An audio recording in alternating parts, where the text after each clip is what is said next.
नमस्कार।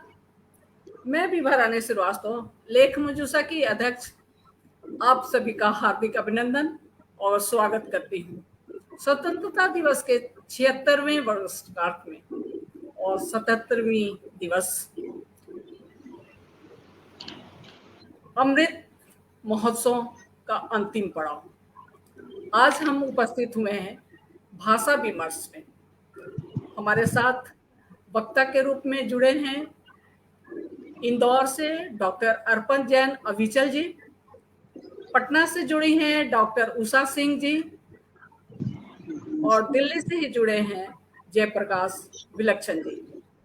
आज इस कार्यक्रम की अध्यक्षता कर रहे हैं वरिष्ठ साहित्यकार डॉक्टर जगदीश व्योम जी।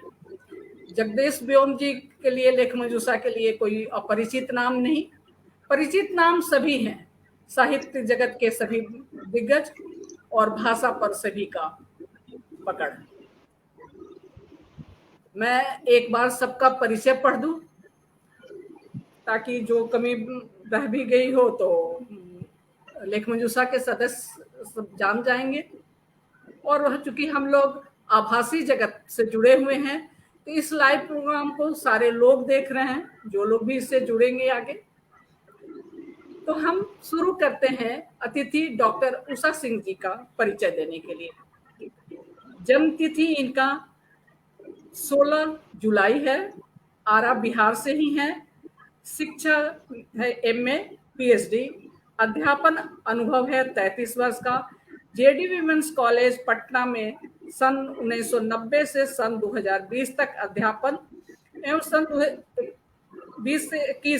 2021 में पाटलिपुत्र विश्वविद्यालय पटना के स्नातकोत्तर हिंदी विभाग के अध्यक्ष रूप से सेवानिवृत्त। शोधकार की पीएचडी प्रेमचंद के उपन्यास पर भारतीय स्वाधीनता आंदोलन का प्रभाव। लघु शोध है बिहार के हिंदी कहानीकार। लघु शोध परियोजना है बिहार के लघु कथाओं में वर्णित लौकिक देवी देवताओं से दलित चेतना। बिहार के लोक संगीत, नृत्य परंपरा, सामाजिक संदर्भ शोध निर्देशन है। कुल 10 पीएचडी शोध कार्य प्रस्तुत। प्रकाशित रचनाएं 5 पुस्तकें, 3 दर्जन शोधालेख एवं 5 पुस्तक समीक्षाएं प्रकाशित है। संपादन कार्य दीप्ति महाविद्यालय की पत्रिका एवं इच्छा शोध पत्रिका का नियमित संपादन। संपादन पुरस्कार 1 दर्जन से अधिक राष्ट्रीय एवं अंतर्राष्ट्रीय सम्मान पुरस्कार हैं। विद्यासागर डिलीट की मानित उपाधि 2014, महादेवी वर्मा अवार्ड 2014, 21वीं शताब्दी साहित्य रत्न पुरस्कार 2016, राष्ट्रीय साहित्य शोध गौरव सम्मान 2017, साहित्य सम्मेलन शताब्दी सम्मान 2019 आदि प्रदत्त है। संपर्क सूत्र दिया हुआ है, पता दिया हुआ है, लेकिन आभासी में बताना मुझे लगता है उचित नहीं है। हमारे दूसरे अतिथि हैं जयप्रकाश।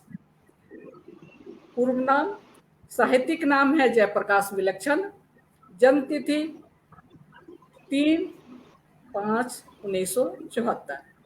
वर्तमान पता दिल्ली ही है।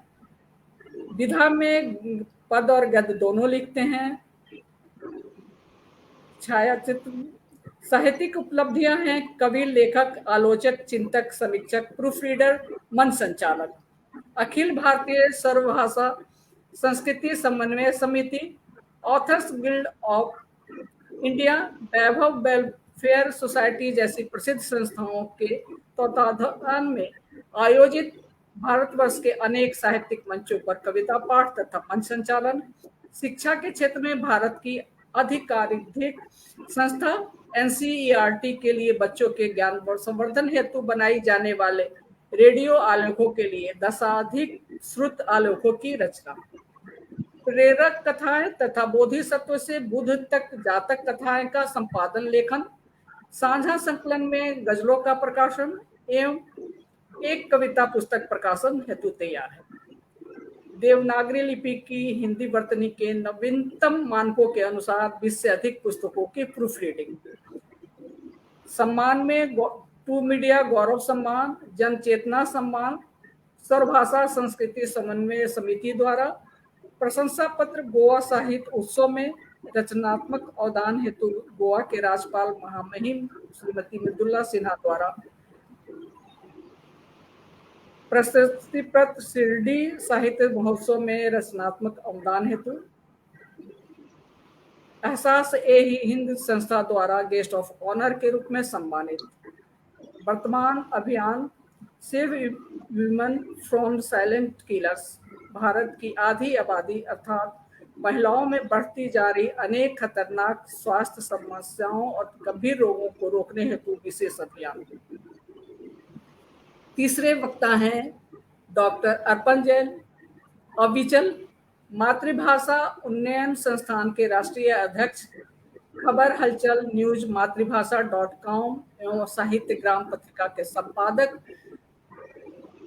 मध्य प्रदेश ही नहीं अपितु देश भर में हिंदी भाषा के प्रचार प्रसार और विस्तार के लिए निरंतर कार्यरत हैं। आप कंप्यूटर साइंस विषय से बैचलर ऑफ इंजीनियरिंग में स्नातक होने के साथ आपने MBA किया तथा MJMC की पढ़ाई भी की। उसके बाद भारतीय पत्रकारिता और वैश्विक चुनौतियों विषय पर अपना शोध कार्य करके PhD की उपाधि प्राप्त की। डॉक्टर अर्पण जैन ने 21 लाख से अधिक लोगों के हस्ताक्षर हिंदी में परिवर्तित कराए। ये बहुत बड़ी उपलब्धि सभी के लिए जानकारी होनी चाहिए, जिसके कारण world book of records London द्वारा आपको विश्व कीर्तिमान प्रदान किया गया। हाल ही में साहित्य अकादमी मध्य प्रदेश शासन द्वारा वर्ष 2020 के अखिल भारतीय नारद मुनि पुरस्कार के लिए डॉक्टर अर्पण जैन का चयन हुआ है। इसके अलावा आप सॉफ्टवेयर कंपनी सेल्स टेक्नोलॉजीज के CEO। सभी के लिए एक बार जोरदार ताली। अब हमारे इस कार्यक्रम की अध्यक्षता करने वाले डॉक्टर जगदीश व्योम जी। डॉक्टर जगदीश व्योम जी को मैं शुरू में केवल हाइकू का जानती थी, लेकिन ये नवगीत भी जानते हैं। कन्नौजी विषय में अभी भाषा पे एक किताब इनकी आई है, हाइकू की एक पुस्तक। मुझे लगता है कि सारी बातों की जानकारी डॉक्टर जगदीश व्योम जी खुद ही दें तो सभी के लिए ज्यादा लाभप्रद होगा, विस्तार से अपने बारे में बता सकेंगे। आदरणीय डॉक्टर जगदीश व्योम जी। नमस्कार विभा जी, आपने जितना बता दिया उतना पर्याप्त है। मुझे लगता है कि जिस बताने के लिए आपके बहुत सारे हैं। आप शिक्षा विभाग से भी सेवानिवृत्त हैं, आप उसके पहले शिक्षा विभाग में ही काम कर रहे थे। बहुत सारी बातें हैं, आप विस्तार से बताएं। नहीं, मुझे लगता है कि आपने बहुत सारा बता दिया है। अब हम लोग उस विषय पर आए। और मेरा सभी को नमस्कार। मैं बस लिखता पढ़ता हूँ, अनन्य पत्रिका का इस समय संपादन कर रहा हूँ। यहाँ दिल्ली में उप शिक्षा निदेशक रहा हूँ और बहुत दिनों तक केंद्रीय विद्यालयों में भी पढ़ाया है।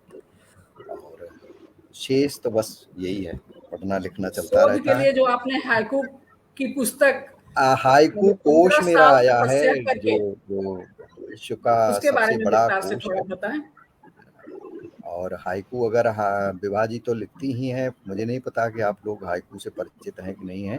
तो हाइकू में उसमें 175 लोगों के हाइकू हैं, करीब 728 पृष्ठ का हाइकू कोश है। और दुनिया में जितने हाइकूकार हैं, हिंदी हाइकू लिखे जा रहे हैं, वो लगभग वो सब उसमें हैं। दूसरा जो अभी कार्य हुआ है, कन्नौजी का शब्दकोश मैंने तैयार किया है, करीब 10-12 साल मुझे लग गए उसमें। तो वो अभी आया है। कन्नौजी बोली का शब्दकोश था ही नहीं, जबकि और का है, अवधी का है, ब्रज का है, भोजपुरी का है, बघेली का है, बुंदेली का है। कन्नौजी का नहीं था, तो कन्नौजी का मैंने वो तैयार किया है। तो ये सब कुछ चलता रहता है। जी विभा जी।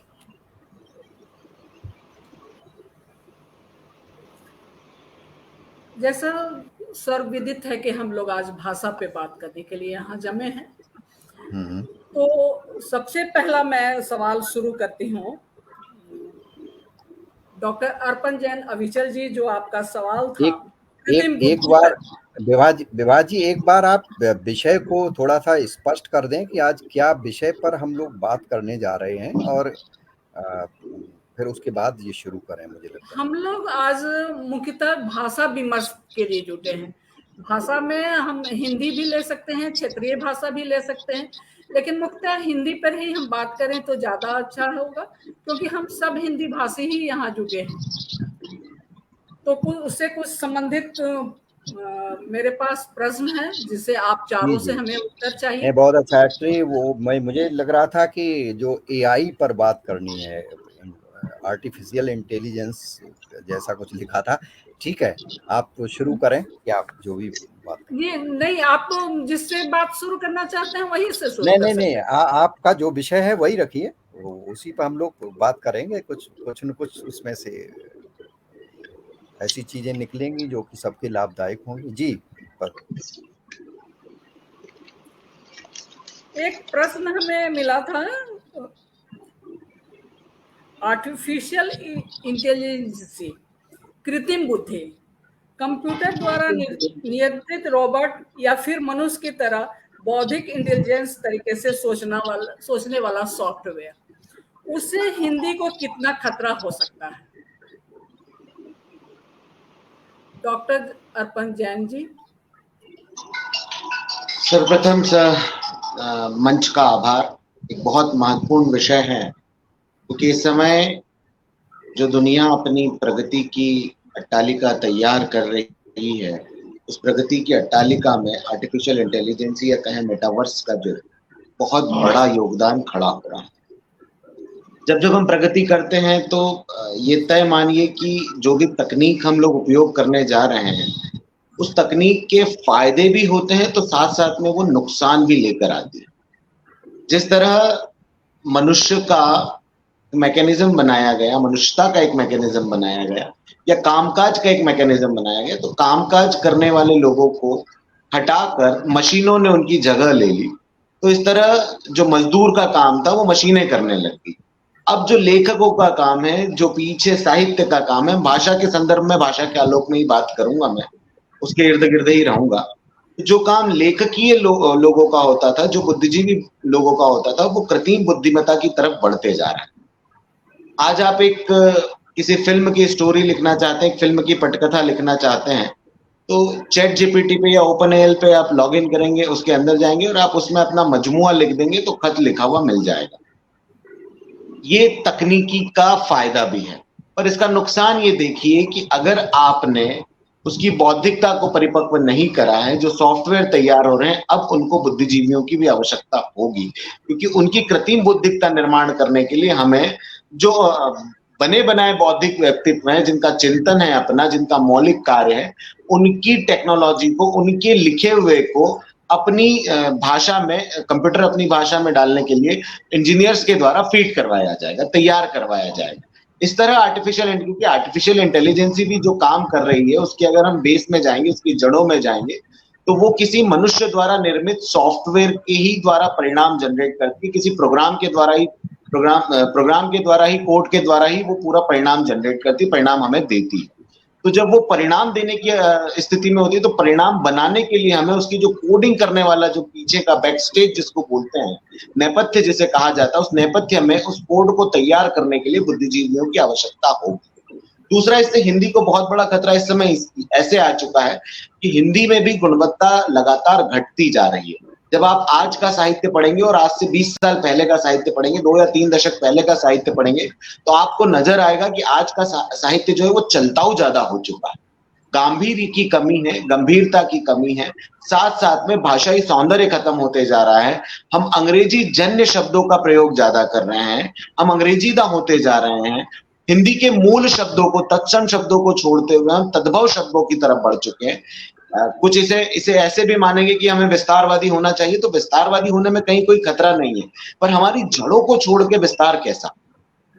हम जड़ों में तो दाना पानी दे नहीं रहे हैं, और हम उम्मीद करते हैं कि डाल पे से, पत्ते पे से, या जो भी हमारी फल लगा हुआ है वो फल बहुत अच्छा है, वो बहुत फल अच्छा मीठा है।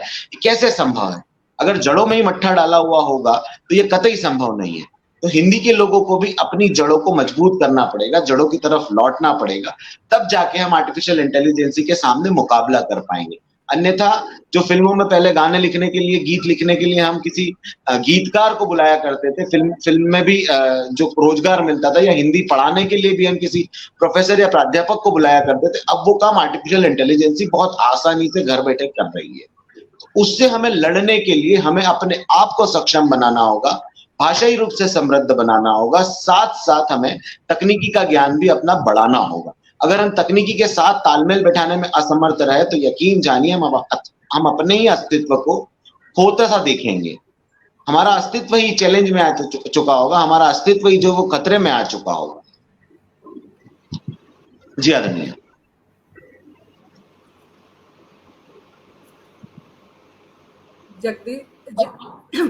डॉक्टर अर्पण जैन अविचल जी की बातों से आप कितने सहमत हैं, या अपने कुछ नई बातें रखना चाहते हैं? जयप्रकाश विलक्षण जी। नमस्कार मंच को। निश्चित रूप से अर्पण जी ने जो बातें कही है मैं उनसे सहमत हूँ।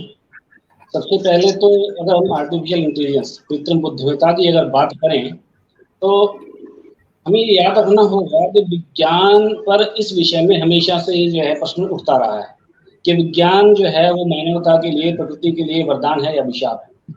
तो अभी तक हमने देखा है कि विज्ञान अपने आप में ना वरदान होता है ना अभिशाप होता है। समस्या होती है मनुष्य की। मनुष्य के द्वारा जिस प्रकार उसका प्रयोग किया जाता है, उस प्रयोग के आधार पर वह वरदान भी बन जाता है और वह अभिशाप भी बन जाता है। आज जितने भी जो है विज्ञान के जितने भी आविष्कार हमारे सामने हैं, उनके आधार पर हम कह सकते हैं कि वो हमारे लिए वरदान है, जबकि हिरोशिमा, नागासाकी आदि जो, या उससे भी जो भयानक बम आदि जो बनाए जा रहे हैं या इसके जो गलत प्रयोग हो रहे हैं, उसके आधार पर हम यह भी कह सकते हैं कि वास्तव में ये जो है हमारे लिए अभिशाप साबित हो रहे हैं। तो मुख्य रूप से है मनुष्य किस प्रकार उसका प्रयोग करता है, इसी आधार पर हम इस कृत्रिम बुद्धिमत्ता को भी प्रयोग कर सकते हैं। अभी तक जो हमने विज्ञान के रूप देखे वो थे स्थूल रूप में, लेकिन जो ये है ये पूरा सूक्ष्म रूप में है। अभी बिल्कुल एक ताजा उदाहरण मैं देना चाहूंगा। एक लेखक हैं, उन्होंने इसी विषय में एक छोटी सी बात अपनी रखी थी। तो उन्होंने कहा कि किसी ने शब्द दिया माँ, और इस आर्टिफिशियल इंटेलिजेंस का जो सॉफ्टवेयर था उसके ऊपर उसने माँ पर कविता के नाम से लिखा और उनके सामने एक कविता आ गई। तो उन्होंने फेसबुक पर उसको जो है साझा भी किया। मैंने उसको पढ़ा तो दो चीजें मुझे दिखाई दी। भाषा के स्तर पर ठीक थी, बाकी उसके अंदर कविता जैसा कुछ नहीं था। लेकिन जब दूसरी ओर मैंने ध्यान दिया कि आजकल जिस प्रकार कवि, नए जो बढ़ते हुए कवि हैं, खासतौर पे जो कोरोना काल में या सोशल मीडिया के द्वारा उभरे हैं, उन कवियों की जब मैं कविताएं देखता हूं तो जो आर्टिफिशियल इंटेलिजेंस से जो कविता आई थी माँ पर, वो उनसे बहुत बेहतर थी। तो ये एक बहुत बड़ा जो है सोचने लायक जो विषय है कि इसका प्रयोग हम कैसे करेंगे। ये ठीक है कि इसका बहुत जगहों पर प्रयोग होगा, और विज्ञान का जब भी कोई नई जो विधा आती है, नया उसका जो आयाम हमारे सामने आता है, तो शुरू में हम देखते हैं कि उसके कुछ नुकसान हमें सामने आते हैं, उस पर विवाद भी होता है। लेकिन लंबे समय में अधिकांश हमने देखा है कि उससे जो रोजगार उत्पन्न होती है। तो इसीलिए अगर हम आर्टिफिशियल इंटेलिजेंस को अपने जीवन में अपनाने का प्रयास करें और इसे अपना बना लें, तो निश्चित रूप से इसके द्वारा हम हिंदी का भी बहुत अच्छा विकास कर सकते हैं। लाभ ये होगा कि ये हमारा समय बचाती है। ये निश्चित है कि हम कितना भी प्रयास करें, लेकिन मनुष्य की जो बुद्धि है उसके अनुसार, विशेष रूप से साहित्य के क्षेत्र में, कोई भी तकनीक, कोई भी विज्ञान उस स्तर को नहीं पहुंच सकता है जो एक मनुष्य अपनी सोच के माध्यम से पहुंचता है। क्योंकि अगर देखा जाए कि पूरी दुनिया में 800 करोड़ लोग हैं, 800 करोड़ लोग हैं, तो सबकी बुद्धि अलग प्रकार की है। इसी प्रकार से अलग अलग लेखक, कवि और साहित्यकार, उनकी जो बुद्धि का जो स्तर है, उनका जो सोच का ढंग है, वो सबका अलग है। तो कृत्रिम बुद्धिमत्ता के आधार पर उन सबको जो है समेटा नहीं जा सकता। इसलिए जरूरी है कि हम इसका विकास जरूर करें और इसे जो है सकारात्मक प्रकार से जो अपने जीवन में लेकर आए, तो निश्चित रूप से हिंदी का भी लाभ होगा। क्योंकि इस जो नई पीढ़ी है हमारी, उसके लिए बहुत आसान है तकनीक के माध्यम से कोई भी चीज सीखना। जब हम उन्हें वैसे कुछ भी सिखाने का प्रयास करते हैं तो वो सीखने से जो है थोड़ा सा जो मुंह चुराते हैं, क्योंकि आजकल जो है एकल जो है ढंग से जो जीने की इनको आदत पड़ गई है नई पीढ़ी को। तो एक ही तरीका है कि तकनीक के माध्यम से जब सिखाएंगे तो उसे तुरंत जो उसको जो है पकड़ेंगे, उसको समझेंगे और समझने के उस पर जो है निश्चित रूप से हिंदी का लाभ होगा। और चाहे वो भाषा के स्तर पे हो, चाहे व्याकरण के स्तर पर हो, प्रत्येक जो स्तर पर उसको जो है आसानी से हम जीवन में अपना पाएंगे। और अपन जी एक बात उन्होंने कही थी कि जड़ों की जब बात की थी, उस पर 2 लाइनों के बाद मैं अपनी बात खत्म करूंगा कि जड़ों को छोड़ जो पत्तों से आस लगाते हैं, जड़ों को छोड़ जो पत्तों से आस लगाते हैं, वे वृक्ष वे पौधे फिर कभी क्या पनप पाते हैं। तो हमें आवश्यक है कि अपनी जड़ों को संभाल के रखना है और साहित्य जो है उन जड़ों से ही निकल कर आता है, उसको छोड़े बिना साहित्य आगे नहीं बढ़ सकेगा। धन्यवाद। आप दोनों के ही वक्तव्य से एक सवाल निकल के सामने आया है, क्या अंग्रेजी के मिश्रण से हिंदी मरेगी नहीं बल्कि आगे बढ़ेगी? मैं ये जानना चाहता हूँ डॉक्टर उषा सिंह जी आपसे। जी धन्यवाद। मैं अपना वक्तव्य शुरू करूं उसके पहले मैं आभार प्रकट करना चाहती हूँ लेख मंजुषा की अध्यक्ष डॉक्टर विभा रानी श्रीवास्तव जी के, जिनके सौजन्य से मेरे नाम के आगे डॉक्टर नहीं है, बहुत साधारण सी गृहिणी हूँ। जी जी कोई बात नहीं, विभा रानी श्रीवास्तव ही है। विभा रानी श्रीवास्तव जी जो इस लेख मंजुषा की अध्यक्ष हैं और जिनके सौजन्य से मुझे इस महत्वपूर्ण संगोष्ठी में सम्मिलित होने का अवसर प्राप्त हुआ है। आदरणीय श्री जगदीश व्योम जी जो इस संगोष्ठी की अभी अध्यक्षता कर रहे हैं, डॉक्टर अर्पण जैन जी और डॉक्टर जयप्रकाश विलक्षण जी तथा इस आभासीय मंच से जुड़े हुए सभी श्रोतागण, सबको मेरा अभिवादन। वर्तमान समय में अंग्रेजी भाषा के बढ़ते हुए वर्चस्व को देखते हुए यह प्रश्न अत्यंत समीचीन लगता है। आज के युवाओं का रुझान मुख्य रूप से अंग्रेजी भाषा की ओर हो रहा है, जिसके पीछे अनेक युक्ति संगत तर्क हैं।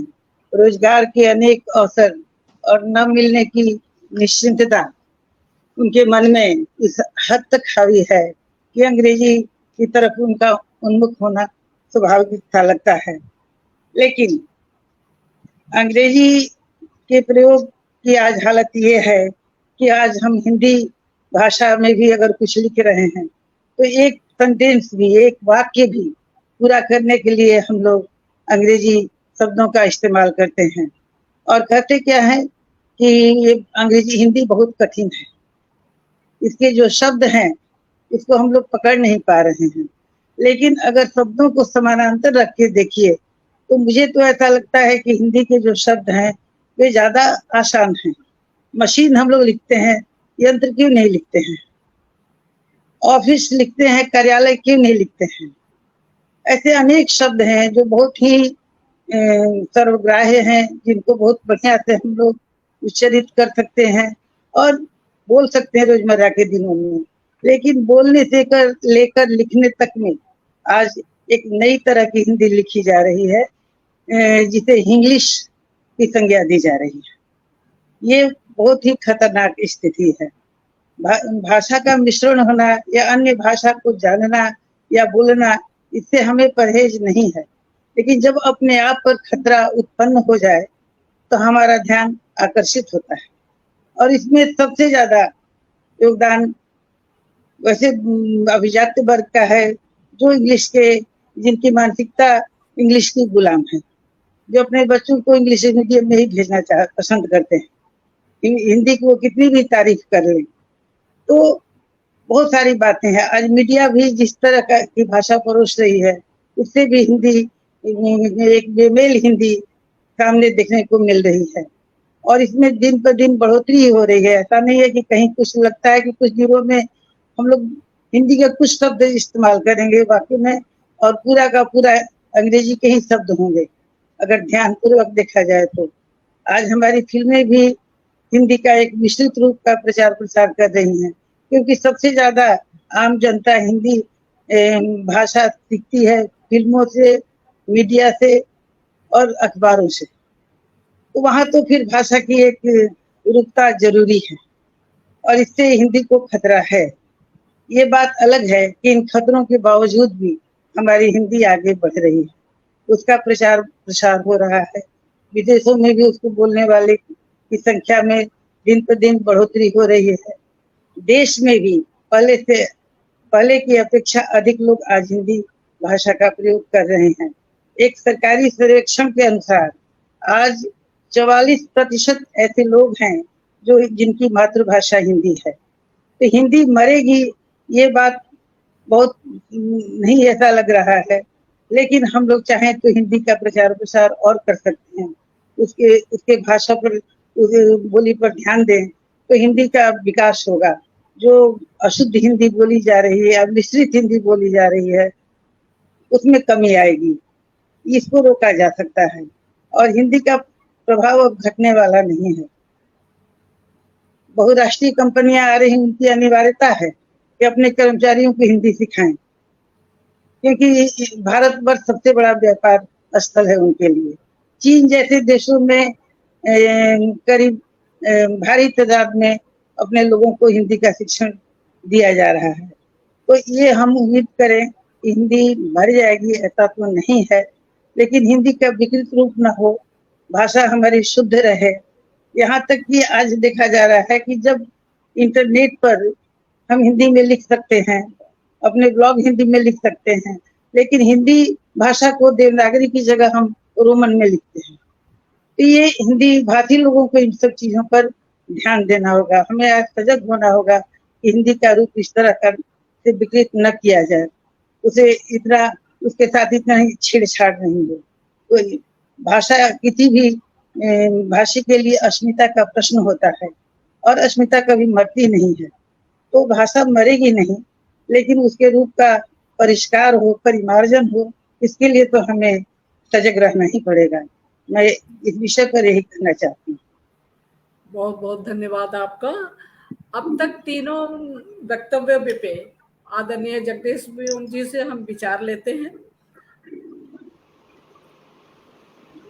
डॉक्टर जगदीश बेऊन जी। सबसे पहले तो आज स्वतंत्रता दिवस की सभी को बहुत सारी शुभकामनाएं, बधाइयाँ। और आपने बड़ा ठीक सा दिन चुना है विभा जी आज का, जिस पर की भाषा पर हम लोग कुछ बात कर रहे हैं।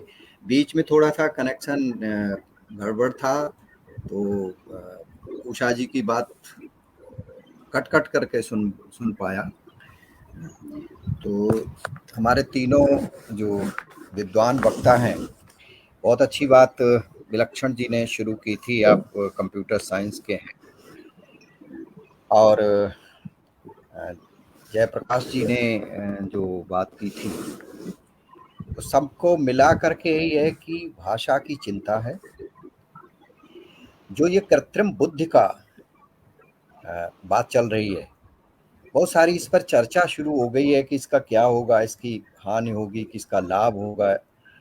देखिए, जब अगर हम बहुत पीछे जाएं तो हर एक प्रयोग अपने समय में थोड़ा बहुत विवाद उसके लिए होता रहा है कि पता नहीं आगे क्या होगा, पता नहीं क्या होगा।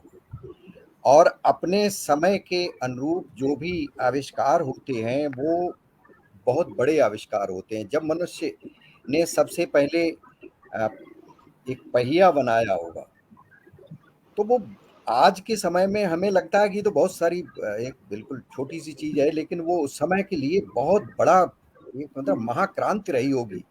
जब कुछ नहीं था तो पहिया हुआ, तो उससे वो चलना सीखा और वहां से हम कहाँ तक आज आ गए हैं। तो धीरे धीरे तो ये तो वहीं से शुरू हुआ है।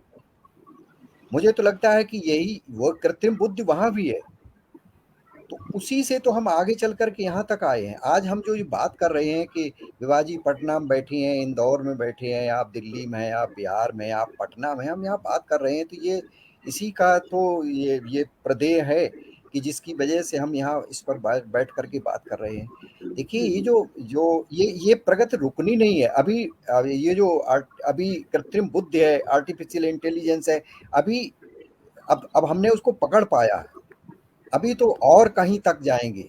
बस प्रश्न ये है कि वो केवल इसी के लिए नहीं, हर प्रगति के लिए, हर आविष्कार के लिए होता है।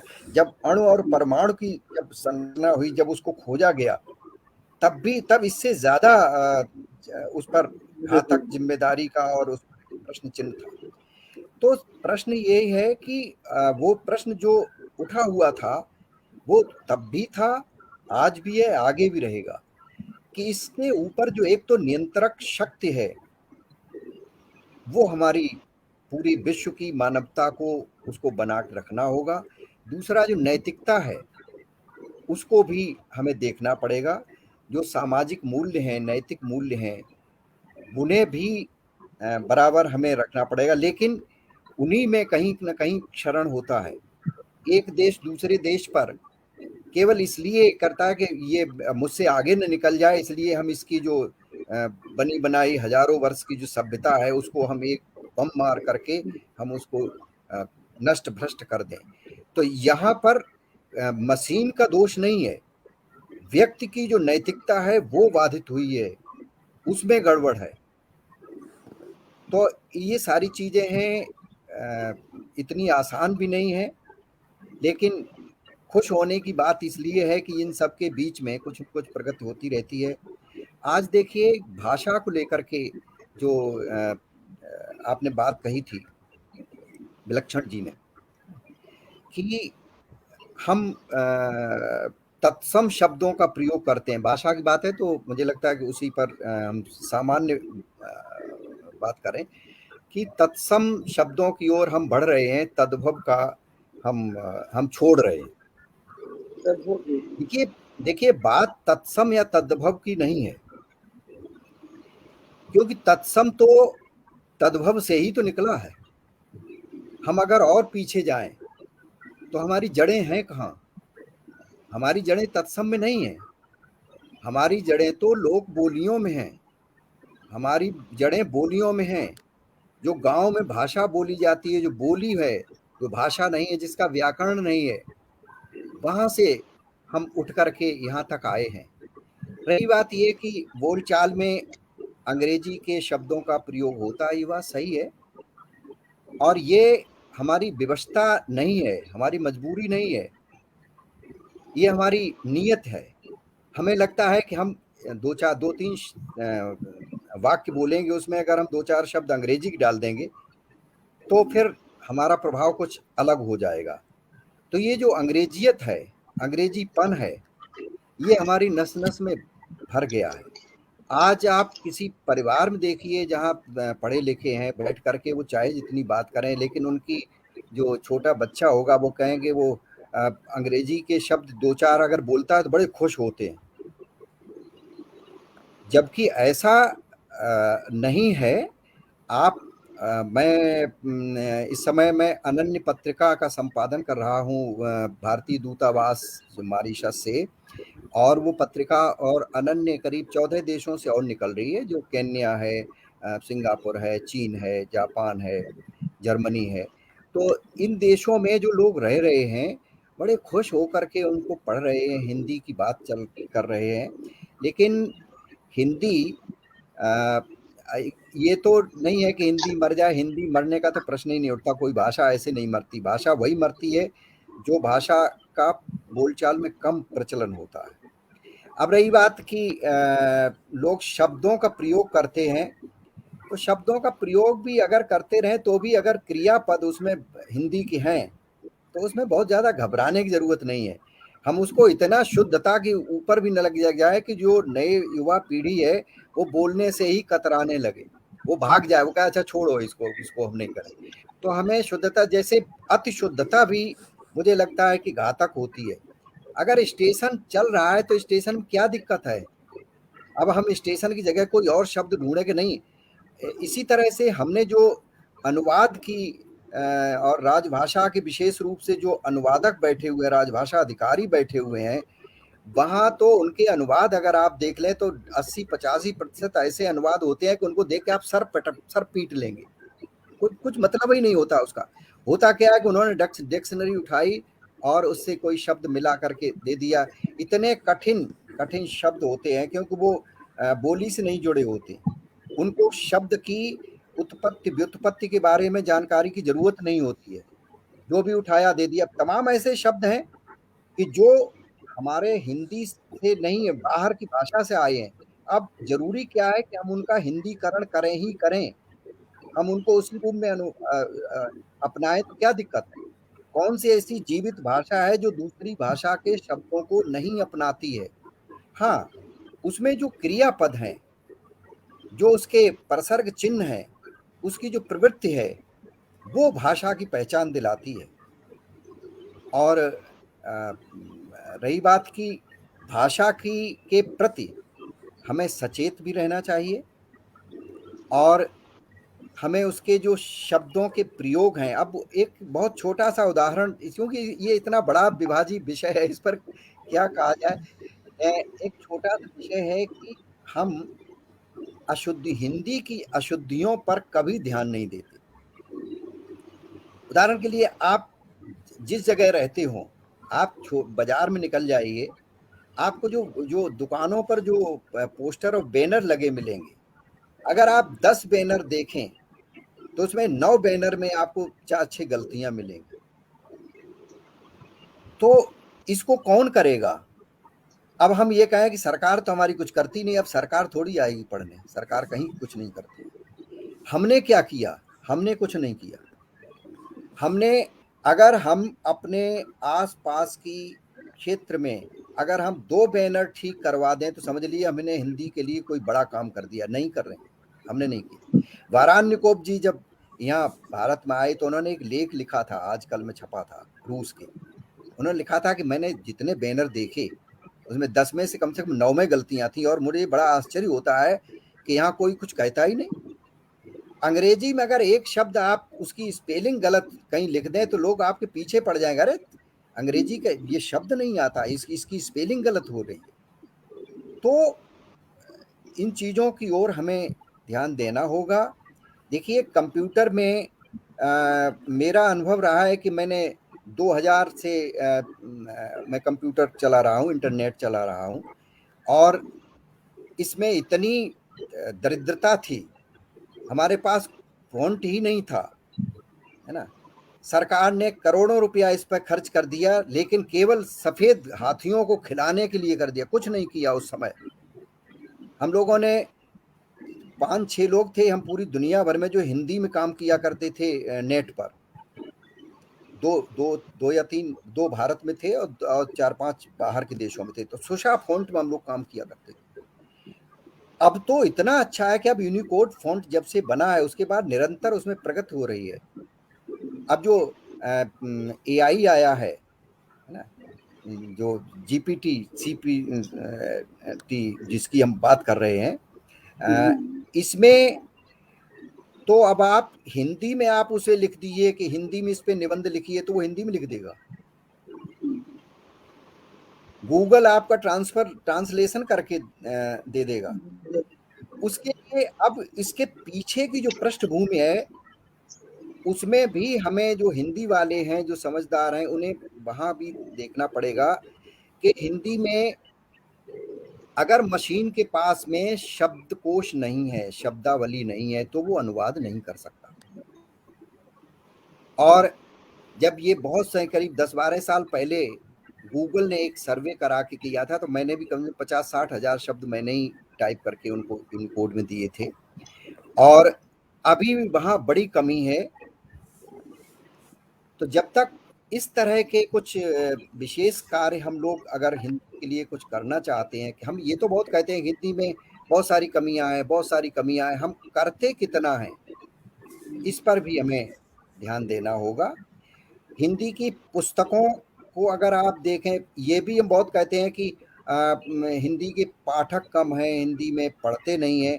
हम ये भी देखें कि हम लिख क्या रहे हैं, हमने कितना साइंस के विषयों को हिंदी में लिखने की कोशिश की। आप केवल कविता लिख लें, उससे भाषा का विकास नहीं होता। कविता लिखने मात्र से साहित्य की प्रगति नहीं होती। आपको इसमें वैज्ञानिक विषयों को, बहुत सारी चीज़ों को, महत्वपूर्ण जानकारियां आपको हिंदी में जुटानी है भी, ऐसा नहीं कि नहीं है। तो जितना जितना ये इसमें सामग्री आएगी, उतनी उतनी हिंदी को लोग पढ़ेंगे, उतनी आगे बढ़ेंगे। तो मुझे लगता है कि ये निराश होने की बिल्कुल आवश्यकता नहीं है। और ये जो कृत्रिम बुद्धि वाला आया है, ये तो निरंतर बढ़ेगा। ये बात सही है, मैंने भी प्रयोग किए, उसमें आप कुछ लिखिए तो हालांकि बिल्कुल सही नहीं आता है, आप उसमें कोई विषय डाल दीजिए तो आपको एक बिगड़ा हुआ सा, थोड़ा सा ठीक, थोड़ा सा अच्छा, थोड़ा सा खराब सा एक लेख बन जाता है। तो हमें अब यह मनुष्य को तो नहीं कोई पा सकता है, क्योंकि आप अगर कोई लेख लिखते हैं तो उसके लिए आपको बहुत सारी जगह से सामग्री जुटानी पड़ती है, आपको उसमें संदर्भ देने पड़ते हैं, आपको तब कहीं लेख लिखा जा सकता है। और हर एक की भाषा अलग होती है, शैली अलग होती है, लेकिन ये एक बहुत अच्छा प्रयोग है। मैं तो ये कहूँगा कि लेकिन सतर्क रहने की आवश्यकता है। जी बात। मुझे लगता है कि हम लोग जितने सवाल लेके यहाँ जमा हुए थे, उन सवालों का जवाब आप सबके वक्तव्य से एक साथ ही निकल आए। फिर भी कितना सहमत है उषा रानी जी, उषा सिंह जी? क्या वजह है कि आज हिंदी बोलने वाले की तादाद तो बढ़ रही है, लेकिन पढ़ने वालों की तादाद कम हो रही है? जैसा डॉक्टर जगदेश व्योम जी ने कहा कि क्या लिखा जा रहा है, इस पर आप क्या बोलना चाहेंगे? अध्यक्ष महोदय के बात से मैं बिल्कुल सहमत हूँ। साहित्य को लोकप्रिय बनाने के लिए यह भी सोचना जरूरी है कि क्या लिखा जा रहा है, किस तरह के साहित्य की आवश्यकता है। केवल कविताएं, जैसा कि आपने कहा था, पढ़ने से क्या हमारे युवा वर्ग का काम चल जाएगा? आज जब उन्हें विज्ञान की जानकारी लेनी है, तकनीक की जानकारी लेनी है और विभिन्न तरह की शिक्षाएं लेनी है, कानून की जानकारी लेनी है, तो केवल वो कविता पढ़ के कैसे अपना जीवन यापन कर सकते हैं, कैसे रोजगारोन्मुख हो सकते हैं? तो वैसी सूरत में आज उन पुस्तकों की जरूरत है जिनकी हिंदी भाषा में कमी है। कविताएं भी पढ़ें मनोरंजन की दृष्टि से, या अपने बौद्धिक विकास के लिए, या मानसिक सुख के लिए, लेकिन जिन चीजों की आवश्यकता है वो अभी उपलब्ध नहीं है, उनका बहुत कम काम हुआ है। ये बहुत बड़ी कमी है पाठक वर्ग की उदासीनता के पीछे। दूसरी बात यह है कि आज का केवल हिंदी में ही नहीं, अन्य भाषाओं में भी पाठकों की कमी है। जितना पहले लोग पुस्तक पढ़ा करते थे, क्योंकि पुस्तक ही एकमात्र साधन था ज्ञान प्राप्त करने का, मनोरंजन करने का और भिन्न दिशाओं में कुछ अर्जित करने के लिए। लेकिन आज संचार के अनेक माध्यम है जिससे हमारे युवा वर्ग या हर आदमी प्रभावित है, और उतना उस समय नहीं निकाल पाता है, पुस्तक उतना नहीं पढ़ता है। ये बहुत बड़ी बात मुझे दिखती है, जो कि मैं आज कहना चाहूंगी कि लोग इंटरनेट से, लोग अन्य दृश्य माध्यमों से बहुत कुछ अर्जित कर ले रहे हैं, तो उतना नहीं पढ़ पा रहे हैं जितना कि पहले के विद्यार्थी पढ़ता था। लेकिन फिर भी जब विषय की जानकारी लेनी है तो वे पुस्तक पढ़ेंगे, विषय को पढ़ेंगे, और जिन विषयों की हमें जरूरत है उसकी पुस्तकें लिखी जाए ताकि लोगों का रुझान उस तरफ बढ़े। आज हिंदी में इस तरह के प्रयोग की जरूरत है। तो मैं बिल्कुल सहमत हूँ कि पाठकों की कमी है, बोलने वाले ज्यादा हो रहे हैं। आज हिंदी भाषा का प्रचार बोलने के स्तर पर बहुत ज्यादा है, हिंदी बोलने वालों की संख्या बहुत अधिक है, उस तादाद में पाठक कम है, और उसके भी ये सारे कारण हैं जो जिसकी चर्चा अध्यक्ष महोदय ने की, या आप हम सभी समझ रहे हैं। तो मैं भी इससे सहमत हूँ। बहुत बहुत धन्यवाद आपका डॉक्टर उषा सिंह जी। और उषा सिंह जी के वक्तव्य को ही विचार रखने के लिए मैं आमंत्रित कर रही हूँ जयप्रकाश विलक्षण जी को। उसके साथ एक सवाल और आप शामिल कर लीजिएगा, क्या भारत की अन्य भाषाओं के साथ ही हिंदी का अस्तित्व संभव है, या इसके प्रसार के लिए इसे अन्य भाषाओं से ऊपर रखकर राजभाषा के स्थान पर राष्ट्रभाषा घोषित किया जाना ही चाहिए?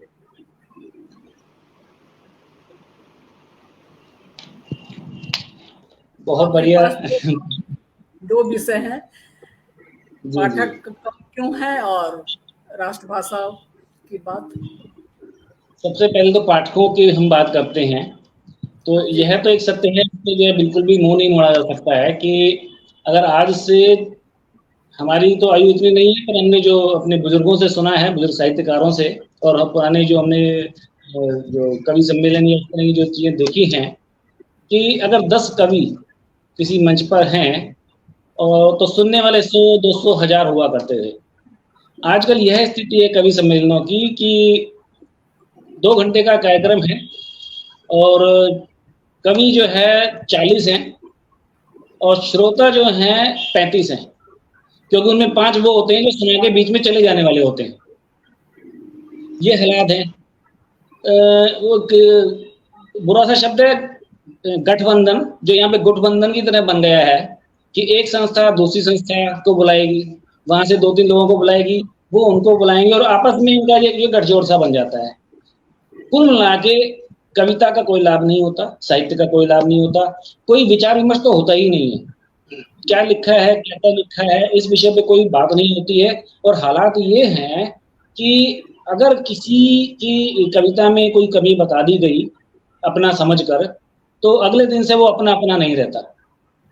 ये स्थिति है। इस कारण कोई किसी की कमी बताने से भी जो है पीछे हटता है। बहुत से समूहों में तो हालात ये हो गए हैं कि पहले से ही ये दिशा निर्देश दे दिया जाता है कि कोई भी अपनी कविता जो है प्रस्तुत कर रहा है या कुछ भी प्रस्तुत कर रहा है, उसके ऊपर आप कोई भी नकारात्मक टिप्पणी कर ही नहीं सकते हैं। यानी कि गलत है, सही है, जो भी है आपको स्वीकार करना है। और यही स्थिति पूरे भारतवर्ष के अंदर हिंदी कविता के संबंध में मैं ये कह सकता हूँ, साहित्य के विषय में कह सकता हूँ। साहित्य का तो यूं समझिए कि सिर्फ जो बहुत ही दिल से जुड़े हुए हैं उनका साहित्य से सरोकार रहा है। कविता की हालत ये है कि हर घर के अंदर एक आध कवि आज की डेट में आपको मिल जाएगा। आप विशेष रूप से कोरोना काल के बाद और सोशल मीडिया पे आने के बाद तो जो इतनी जो उनकी उत्तरोत्तर वृद्धि हुई है कवियों की, वो अब काबिल तारीफ कहा जाए या क्या कहा जाए, वो आप समझ जो है इस सच से बहुत अच्छे से जानते हैं। तो कविता का स्तर गिरा है निश्चित रूप से, और बिना कविता के बारे में समझे, बिना उसके बारे में पढ़े, बिना साहित्य का विचार विमन किए लोग लिखने लगे हैं। इस वजह से कोई पढ़ना नहीं चाहता, उनकी कोई सुनना नहीं चाहता। वरना ऐसा नहीं है, आज भी प्रेमचंद को गए हुए जो है लगभग जो है करीब 90 वर्ष हो चुके हैं, आज भी उन्हें पढ़ा जा रहा है उनका लिखे हुए को। क्या कारण है कि वो जो है समाज से जुड़ा हुआ उन्होंने लिखा है। आज भी रामधारी सिंह दिनकर की जो कविताओं की पंक्तियां हैं वो जगह जगह पे उद्धृत की जाती हैं। क्यों? क्योंकि समाज से ली गई पंक्तियां हैं, वो सीधे एक दूसरे जो हृदय से हृदय को जो जोड़ती हैं। लेकिन आज जो नए नए जो कवि उभर रहे हैं उनमें से अधिकतर जो उनका जो हालात वो ये है कि उन्हें साहित्य का कोई क ख ग कुछ नहीं पता है। सिर्फ मैंने तो तकनीकें देखी है लोगों की कविताएं लिखने की कि एक अनुच्छेद लिखा है 2 से 4 पंक्तियों का, और वो क्या करते हैं कि हर 2 शब्द में 3 शब्द में, कंप्यूटर के अंदर आजकल आसानी तो हो गई है, आजकल तो हमारे मोबाइल में बहुत सरलता हो गई है, वो एक एंटर का बटन होता है, उसको दबाते हैं और वो जो 2-3 पंक्तियों की जो कविता है वो लगभग आपकी 20 से 25 पंक्तियों की कविता बन जाती है। उसका क्या अर्थ निकला, उसका जो है समाज से जो है क्या जो सरोकार रहा, इससे उनको कोई मतलब नहीं है। बस एक संख्या बढ़ गई कि मैंने जो है एक दिन में 5 कविताएं लिखी, 10 कविताएं लिखी। एक महोदय हैं जो हिंदी से बहुत अच्छे ढंग से जुड़े हुए हैं, उनका ये मानना था आज से 2-3 साल पहले कि वो 10,000 कविताएं लिख चुके हैं। मैं समझ नहीं पाता हूँ कि कैसे लिखते हैं। तो उसका यही एक तरीका होता है, क्योंकि मुझसे तो नहीं लिखी जाती है। जब तक कोई चीज, कोई विषय दिल को छूता नहीं है तब तक मैं सोच भी नहीं पाता लिखने का। कभी कभी लगातार भी 2 दिन लिखा जा सकता है, कभी कभी महीना बीत जाता है और कोई नई कविता नहीं लिखी जाती, लेकिन वो लिख पाते हैं और लगातार लिख पाते हैं। इस कारण वो समाज से कट गई है वो कविताएं, और उनका लिखे पे जो है लिखे को कोई गंभीरता से लिखता नहीं है। इस कारण जो है पाठक, उनके कम से कम पाठक कम होते जा रहे हैं। वरना ऐसा नहीं है। अब हिंदी पुस्तक मेला में जब जाएंगे तो देखते हैं कि पाठकों की बहुत संख्या बढ़ रही है, और यही है कि पुराने साहित्य को ज्यादा जो है उनका लगाव है, या फिर अंग्रेजी साहित्य से बहुत ज्यादा जुड़ा हुआ है, वहां भी लोग बढ़ रहे हैं। हिंदी में उतना तेजी से जो है वृद्धि नहीं हो रही है। सिर्फ जिनको प्रेम है हिंदी से वो पढ़ते हैं, या लिखने का जिनको शौक है वो पढ़ते हैं। कुल मिला के उसमें कमी आ रही है। दूसरा, जो अन्य भाषाओं के साथ हम संबंध बना के चलें तो ये हम देख सकते हैं बड़े आराम से, ज्यादा दूर नहीं जाएंगे। हम 1947 से कर लेते हैं, जब से भारत स्वतंत्र हुआ। आज स्वतंत्रता दिवस भी है। तो इन्हीं 76 सालों में लगभग 22 भाषाएं तो संविधान की 8वीं अनुसूची में जो है राजभाषा का दर्जा पा चुकी है। राष्ट्रभाषा आज तक जो है निश्चित नहीं की गई है, जो एक मैं समझता हूँ कि देश की दृष्टि से सही नहीं है।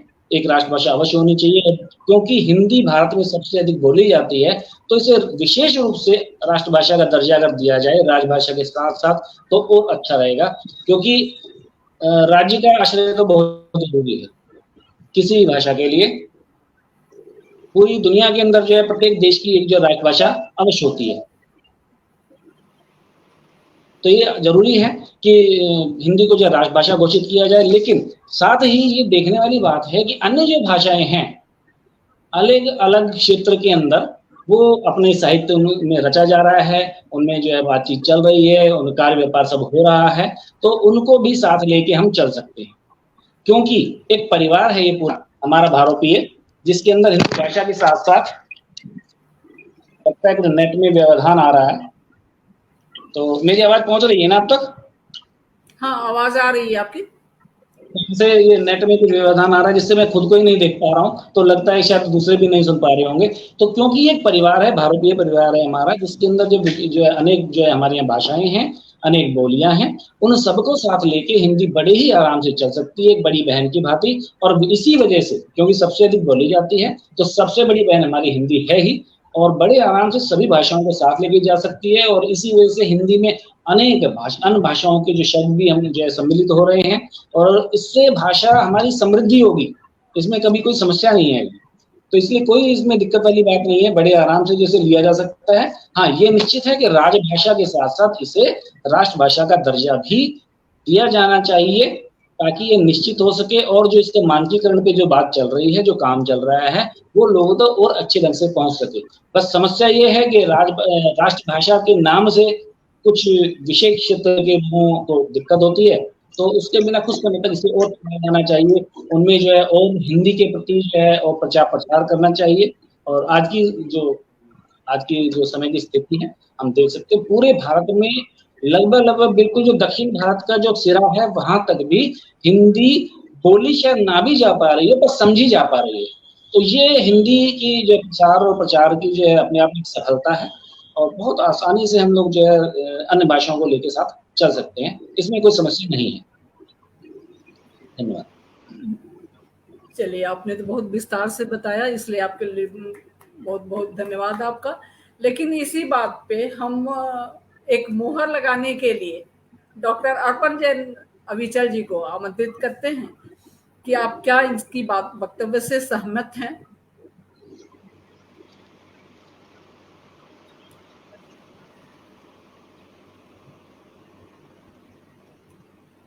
आप अपने को अनम्यूट करें, डॉक्टर अर्पण जैन जी, अपने को अनम्यूट करें।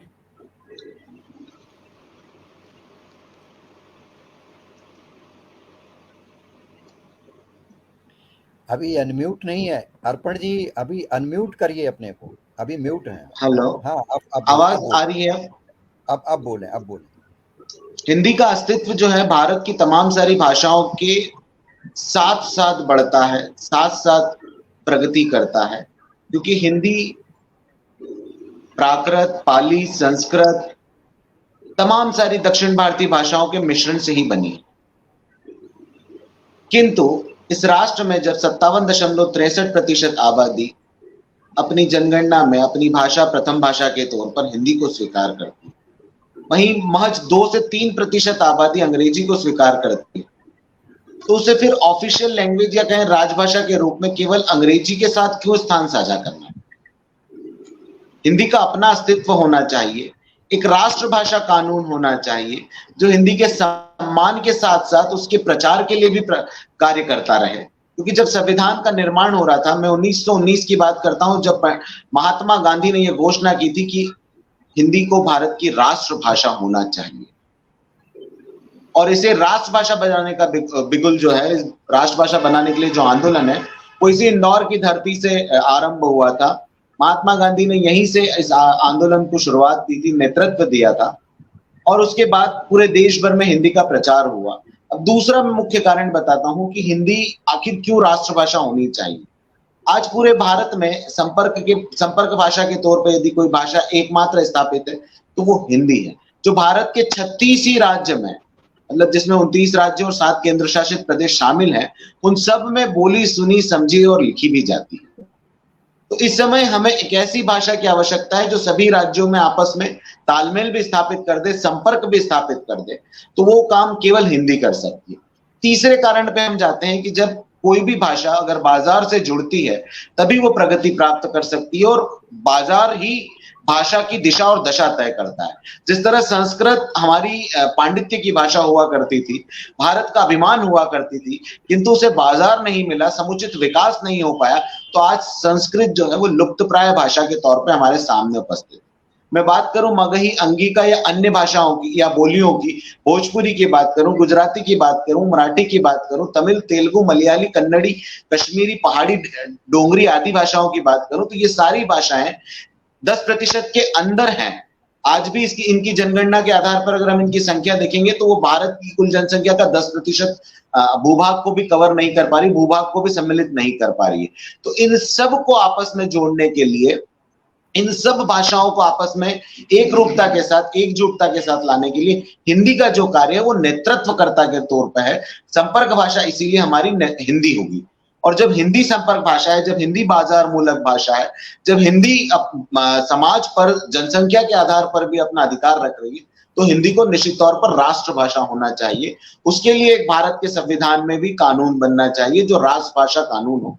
हम एक राजभाषा, आज आजादी को 70 वर्ष हो चुके हैं, हमने स्वतंत्रता प्राप्त करे को तो 77 साल हो चुके हैं, पर हिंदी को एक गुलामी के दायरे में लाया गया, जिसे राजभाषा अधिनियम नाम दिया गया 1967 में।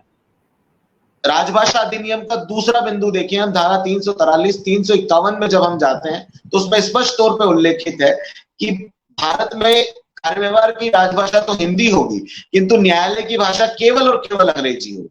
ये किस तरह की गुलामी है, ये किस तरह की ब्रिटिश हुकूमत हमारे सामने लगी हुई है। जब हम गांव में जाते हैं, या मैं मूलतः कहूं आदिवासी क्षेत्रों में जाते हैं या अन्य भाषाई क्षेत्रों में जाते हैं, तो जब जनता को जनता की भाषा में न्याय ही नहीं मिल सकता तो ये जनता आजाद कैसे है? जबकि जनता न्याय पाना प्रत्येक भारतीय का, प्रत्येक मनुष्य का, प्राकृतिक न्याय का सिद्धांत ये कहता है, भारत का संविधान भी इस बात से सम्मति दे।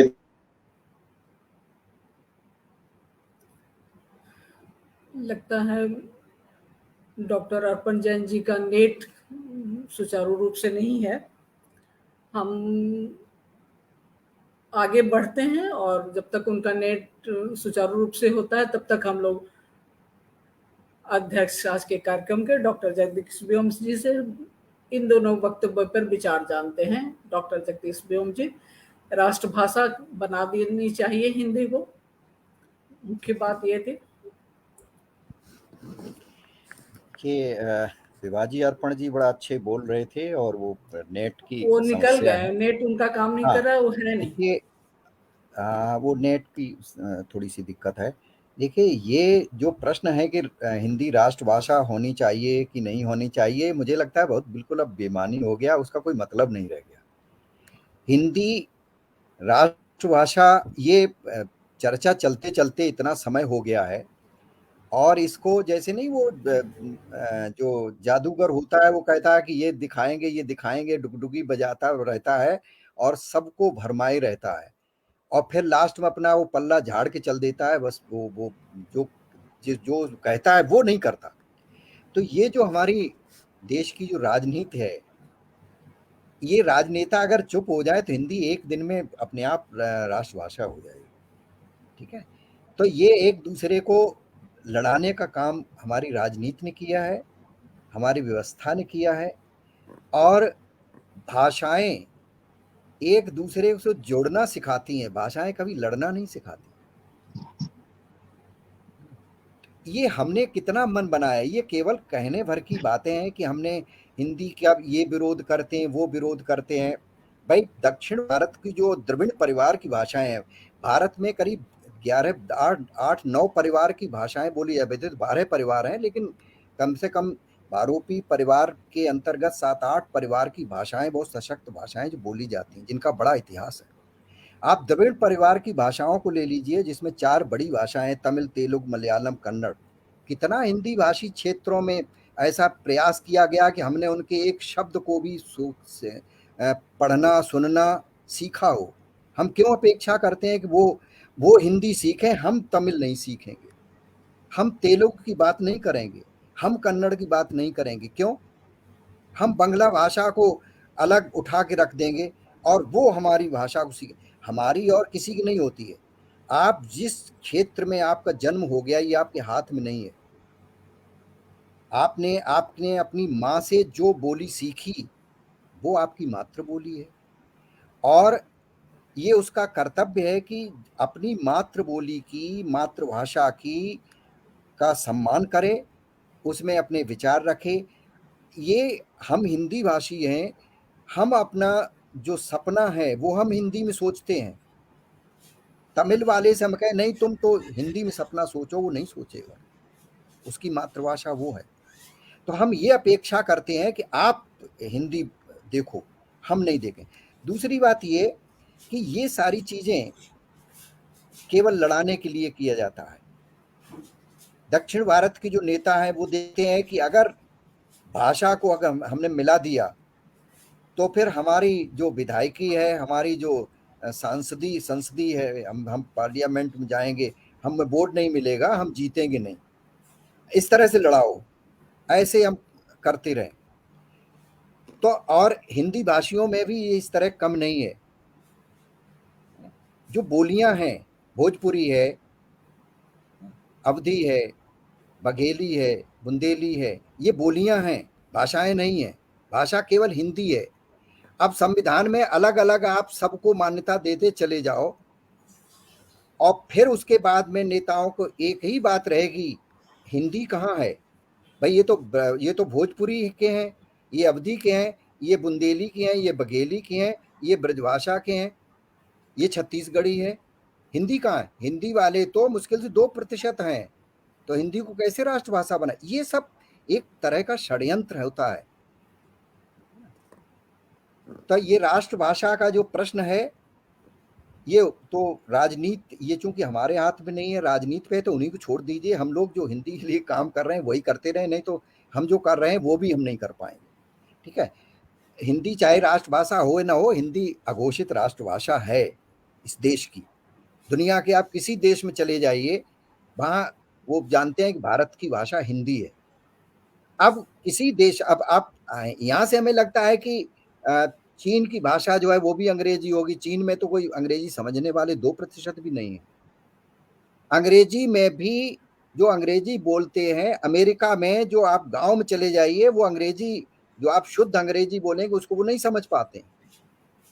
मैक्सिकन कितनी अंग्रेजी समझ पाते हैं, उनकी अलग से टूटी फूटी अंग्रेजी है। तो ये सारी चीजें हैं, लेकिन एक जो अंतर्राष्ट्रीय स्तर पर चूंकि ऐसा व्यवस्था रही, अंग्रेजों ने पूरी दुनिया पर शासन किया, तो उनकी भाषा है और उनकी भाषा में बहुत सारा साहित्य भी है, तो इसलिए उसकी तरफ लोग जाने के लिए विवश होते हैं, मजबूर होते हैं। और व्यवहारिक रूप में अंतर है दोनों में। आप कहते रहिए कि हिंदी वाले जो बच्चे हैं और अंग्रेजी पढ़े वाले बच्चे हैं, दोनों में अंतर है। एक को नौकरी बहुत जल्दी मिलती है, एक को नौकरी नहीं मिलती है। तो कहाँ हमने नौकरियां दी हैं, कहाँ हमने व्यवस्था की है? तो ये सारी चीजें राजनीति से बहुत प्रेरित हैं। तो और हिंदी अपने बलबूते पर आज पूरे विश्व भर में पहुंच रही है। क्या बात है! अपने बलबूते पर किसी राजनेता ने उसमें उसका कोई श्रेय नहीं है। भले ही अपना कोई पीठ थपथपाता फिरे कि मैंने कर दिया, मैं बिल्कुल नहीं कर दिया। हिंदी अपने बलबूते पे पहुंची है और हर देश केवल हिंदी को इसलिए बढ़ावा दे रहा है।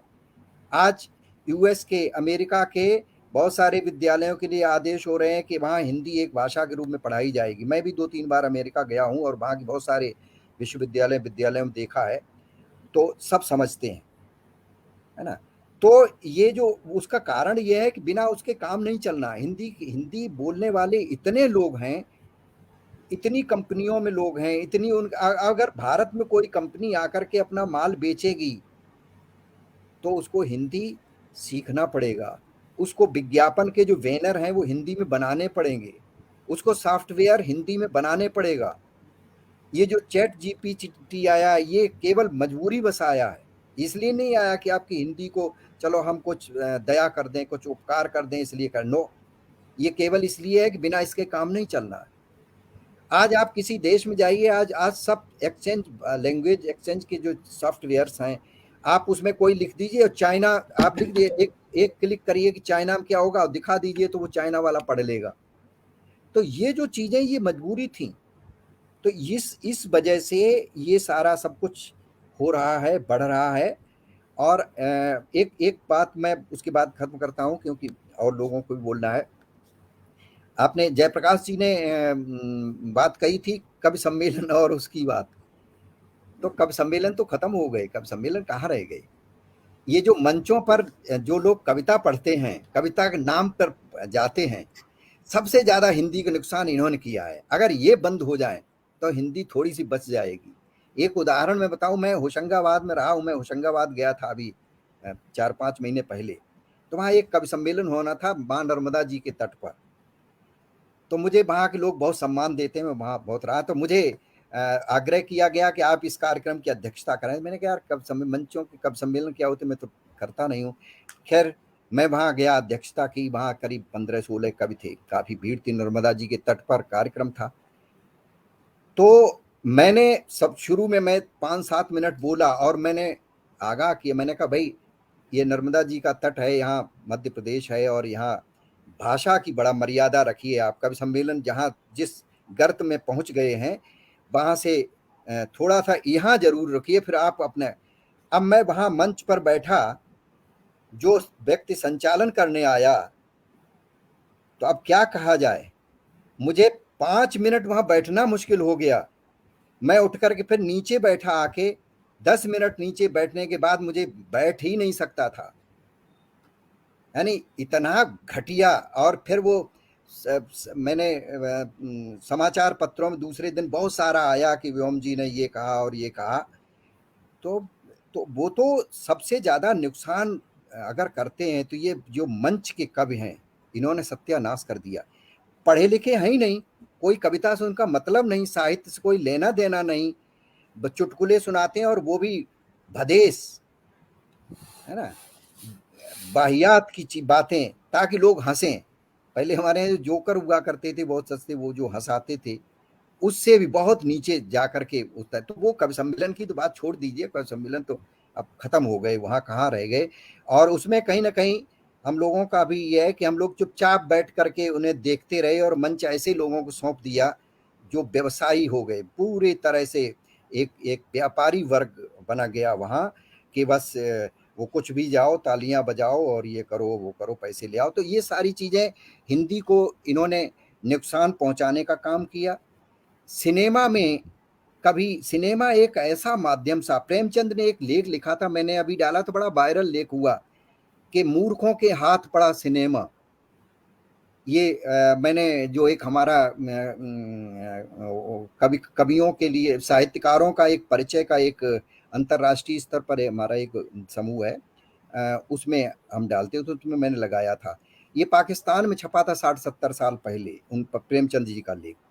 तो उसमें उन्होंने बड़ा अच्छा लिखा है कि किस तरह से सिनेमा में क्या होता है। तो ये हमारे पास एक इतना बढ़िया माध्यम आया था कि जिसके माध्यम से हम नैतिकता की बात, मूल्यों की बात, देश हित की बात हम सब कर सकते थे। लेकिन वहां उन्होंने केवल और केवल ये मुख्य रखा कि पैसा कैसे मिलेगा। अगर हमको नंगे नाचने में पैसा मिलता है तो नाचो, कोई दिक्कत नहीं है, देश जाए भाड़ में, संस्कृति जाए भाड़ में, भाषा की ऐसी तैसी। ये हमारा जब ध्येय हो जाता है, ये जब हमारा उद्देश्य हो जाता है, तो हमें कुछ और अपेक्षा नहीं करनी चाहिए। और यही आजकल ज्यादातर जो लोग हैं उनके पास है। दूसरा एक चीज और मैं यहाँ कहना चाहूंगा कि आज जो लिखने पढ़ने वाले हैं उन पर एक संकट आया है, और वो संकट ये है कि जो नहीं लिखते पढ़ते हैं या कम लिखते पढ़ते हैं, जिन्होंने बहुत कम काम किया है, साहित्य के क्षेत्र में नाम मात्र काम किया है, वो प्रचार में लगे हुए हैं और प्रचार ऐसा हो रहा है, क्योंकि हमारे पास सबके पास ये मीडिया तक पहुंच है कि वो अब पूरी दुनिया में, पूरे समाज में, पूरे साहित्य में, पूरी संस्थाओं के पास लगता है कि बस इन्हें गिने जो सबसे ज्यादा मुंह बजा ले, सबसे ज्यादा प्रचार कर ले, उल्टे सीधे काम कर ले। जैसे अभी शायद आपने कहा था कि एक सज्जन है मुझे 10,000 कविताएं लिख रहे हैं, अरे वो 1 लाख लिखेंगे, क्योंकि मूर्खों की कमी नहीं है। ऐसे लोग क्या कह जाए, उनको कोई समझदार तो नहीं कहा जा सकता कि 10,000 15,000 हम कविताएं लिख लेंगे। ये प्रदूषण फैलाना है, साहित्यिक प्रदूषण है। दूसरा ये है कि जो ये करते हैं, आपने देखा होगा कि वो डालते हैं बड़े कोश, मेरी 188वीं किताब आई है। अरे उन्हें पूछो कि तुमने 188वीं छोड़ो, जिंदगी में 1 किताब लिख लो तो बहुत बड़ी बात होती है। मुझे कोश बनाने में 15 वर्ष लग गए, है ना। 188, 200, 100, 150 किताबें, ये आप प्रदूषण फैला रहे हैं, बहुत बड़ा प्रदूषण फैला रहे हैं। और यही कारण है कि इस भीड़ में जो अच्छी पुस्तकें हैं वो कहीं दब गई, खत्म हो गई। इसलिए लोग अब पढ़ें तो 10 किताबों में अगर हाथ डालो तो उन्हें वही कचरा मिलता है। फिर वो कहने शुरू कर देते कि हिंदी में कुछ है ही नहीं, ये कचरा, इसको क्या पढ़ें। तो हमने इसको खुद खराब किया है और लगातार हम अपने कि हमारा नाम आना चाहिए Guinness book of world record में आना चाहिए। अगर हम एक दो सज्जन ने शुरू किए थे कि वो लगातार कवि सम्मेलन शुरू होगा, अरे मतलब क्या उसको क्या कहा जाए कि 68 घंटे लगातार कवि सम्मेलन चलेगा तो हमारा रिकॉर्ड में आ जाएगा। मतलब अब उससे कोई मतलब नहीं कि कविता जैसी पवित्र चीज को आपने तमाशा बना करके रख दिया और कोई कहने वाला नहीं।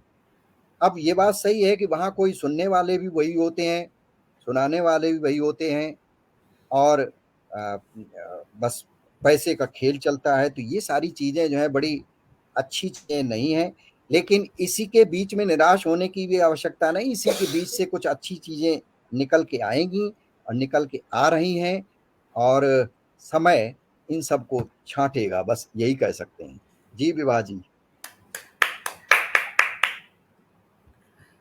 निराशा होने की तो बात ही नहीं है। आप जैसे अगर दिग्गज काम कर रहे हैं भाषा पे और कर रहे हैं और बेधड़क किसी मंच से बातें रख रहे हैं, आपको बुलाना मेरे लिए सार्थक रहा। जिस तरह से जितने बिंदुओं पर मैं चाहती थी कि बातें हों, कवि सम्मेलन से लेके भाषा से लेके आंचलिक भाषा, अंग्रेजी, सब पे बातें होती रही।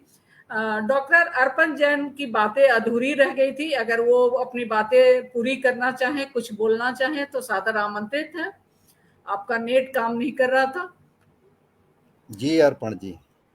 राजभाषा वाले विषय से बात अधूरी रह गई थी आदरणीय, बहुत धन्यवाद, आपने पुनः अवसर दिया। राजभाषा होने का एक कारण और यह भी है कि इस समय भारत विश्व का पहला और सबसे बड़ा बाजार भी, हमारी अपनी भाषा है हिंदी। हमें अपनी भाषा को संविधान सम्मत होने देना चाहिए। इसके लिए एक अलग से कानून भी होना चाहिए। जैसे कि आदरणीय व्योम साहब ने बताया कि हिंदी अघोषित रूप से तो राजभाषा है ही, घोषित रूप से हो जाएगी तो न्यायालय की भाषा भी बन पाएगी। जो न्यायालय अभी इस बात को से हमें रोक देता है कि केवल अंग्रेजी ही न्यायालय की भाषा होगी, इसमें हिंदी, केंद्रीय हिंदी निदेशालय और अन्य तमाम जो बड़े संगठनात्मक रूप से मजबूत लोग हैं उनका भी कुछ ऐसा योगदान रहा कि वो आज तक हिंदी का सरल शब्दकोश नहीं बना पाए। पहली पंचवर्षीय योजना से लेकर अभी जो पंचवर्षीय योजना आई है उसमें भी एक बात भाषा के संदर्भ में बहुत उभयनिष्ठ होकर निकलती है, जो बहुत कॉमन है, जो सभी जगह मिल रही है, वो ये कि हम हिंदी को सरलीकृत करने की और काम करेंगे। वो एक पंक्ति आज तक चल रही है पहली से लेकर अब तक की सभी पंचवर्षीय योजनाओं में, तो इसके लिए हिंदी का समाज भी जिम्मेदार है।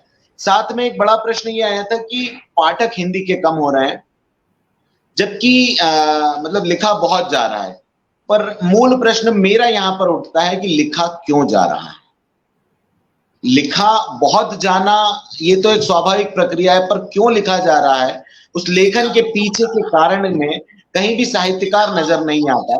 आजकल छपने के लिए लिखा जा रहा है, जबकि लिखना इसलिए चाहिए कि उससे समाज में कुछ परिवर्तन आ सके, समाज में बदलाव आ सके, समाज वो बदलाव को स्वीकार कर सके, समाज अपनी कुरीतियों को, विसंगतियों को, बुराइयों को अपने से दूर भगा सके। साहित्य का अर्थ ही सबका हित होता है, जो सब सर्वजन हिताय हो वही साहित्य होता है। पर आज ये लिखने के मूल कारण कहीं भी नजर नहीं आते, इसीलिए वो साहित्य नहीं बिक रहा है। जबकि आज भी जीप पर सवार इल्लियों की पुस्तक उठा के देखेंगे, बहुत बिक रही है। चतुर्सेन शास्त्री बहुत बिक रहे हैं, आचार्य चतुर्सेन बहुत बिक रहे हैं, श्रीलाल शुक्ल बहुत बिक रहे हैं, राजकुमार कुंभज बहुत बिक रहे हैं। और वर्तमान समकाल की बात करें हम, तो समकाल में शरद पगारे भी बहुत बिक रहे हैं। डॉक्टर शरद पगारे का गुलारा बेगम देखा जाए तो बहुत बिक रहा है। तो ये क्यों बिक रहा है? क्योंकि इनमें कुछ पढ़ने लायक चीजें थी जो समाज को जागरूक कर रही थी। आज के लेखन में हम त्वरित समस्याओं का तो उपचार देखते हैं, पर वो समस्याओं का हल कहीं मिल नहीं पाता, इसलिए पाठक भी उनसे दूर हो गया है। कविताओं के मामले में जो जयप्रकाश विलक्षण जी कह रहे थे वो बिल्कुल सही है कि इतनी मतलब घटिया भाषाओं के साथ लिखी जा रही है जिसमें कविता का तो कहीं उद्देश्य भी शामिल नहीं है, इसलिए वो कैसे बिकेगी ये भी एक महत्वपूर्ण बात है। जिस तरह आदरणीय व्योम जी ने कवि सम्मेलनों की बात की, तो कवि सम्मेलनों में मेरा थोड़ा सा वहां पर मतभिन्नता है कि अब का जो दौर आ चुका है, ये जो कवि सम्मेलन की चौथी पीढ़ी है जो ठीक 100 वर्षों बाद अब आ रही है, वो बहुत उम्दा साहित्य लिख रही है, उनको श्रोता भी मिल रहे हैं। ऐसा नहीं है, क्योंकि पहले इसके पहले चुटकुलेबाज ज्यादा हावी हो चुके थे, मस्खरे और इन्हीं लोगों का मंच पर आधिपत्य हुआ करता था। पर अब जो मंच तैयार हो रहे हैं, जब आप चौथी पीढ़ी को देखेंगे तो वो छंदबद्ध रचनाएं मंचों पर पढ़ती है, गीत पढ़ते हैं, तब बहुत अच्छा लगता है, आनंद आता है कि यार ये लिखा जा रहा है, क्योंकि ये अच्छा पढ़ रहे हैं, इसलिए इन्हें सुना भी जा रहा है। तो अगर हम ही इन्हें प्रोत्साहन देंगे तो निश्चित तौर पर आने वाला समाज जो है वो कवि सम्मेलन का भी बहुत अच्छा और उम्दा होगा। बहुत धन्यवाद, आज आपने मुझे अपनी बात रखने का अवसर दिया। आप सभी से एक अनुरोध फिर करूंगा मैं कि अपने हस्ताक्षर हिंदी में करें, ताकि हिंदी की साक्षरता और उसकी मजबूती बनती रहे।